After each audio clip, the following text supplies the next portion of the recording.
National highway authority of India દ્વારા જે કુંદગામ નજીક એન્ટ્રી અને એક્ઝિટની જાહેરાત કરવામાં આવી છે, આ કેટલો મહત્વપૂર્ણ નિર્ણય છે?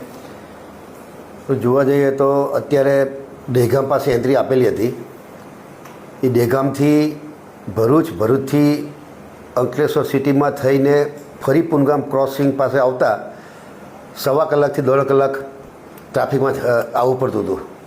આ એન્ટ્રી મળવાને કારણે આમ અંકલેશ્વર, પાનોલી અને ઝઘડિયા આ 3 મોટી ઇન્ડસ્ટ્રી આવેલી છે તેને પણ અહીંની કનેક્ટિવિટી મળે અને સુરત વિસ્તારના જે ઓલપાડ, અડાજણ વિસ્તારના જે લોકો આવવા જવા માટે એમને પણ આ રસ્તાની કનેક્ટિવિટી મળવાની છે.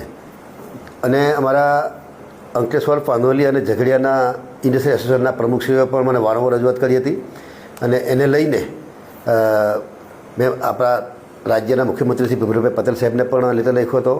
નેશનલ હાઈવે ચીફ એન્જિનિયર ગાંધીનગરને પણ પત્ર લખ્યો હતો. Regional officer national highway authority ઇન્ડિયાને પણ કાગળ લખ્યો હતો અને આપણા આદરણીય માર્ગ મકાન કેન્દ્રીય મંત્રી શ્રી નીતિનભાઈ ગડકરીજીને પણ કાગળ લખ્યો હતો.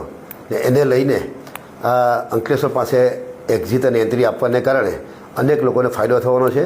હાંસોદથી અંકલેશ્વર અને અંકલેશ્વરથી હાંસોદ અને હાંસોદથી સહોલ એ રસ્તાની પણ 4 લેનમાંથી દરખાસ્ત કેન્દ્ર સરકારમાં મોકલવામાં આવી છે કે જે દાંડી માર્ગ લાગે છે એને લઈને આ દાંડી માર્ગની સાથે પણ નેશનલ હાઈવે 4 જે છે એની એન્ટ્રી એક્ઝિટ જ્યાં આપવાના છે એ દાંડી માર્ગ પણ લાગે છે. દાંડી માર્ગને પણ આ હાંસોદ અંકલેશ્વર વિસ્તારના તમામ લોકોને આનાથી રાહત મળવાની છે અને ખાસ કરીને ઉદ્યોગકારોને પણ આ મળવાને કારણે એમના સમયનો બચાવ થવાનો છે અને સાથે સાથે ડીઝલનો પણ બચાવ થવાનો છે.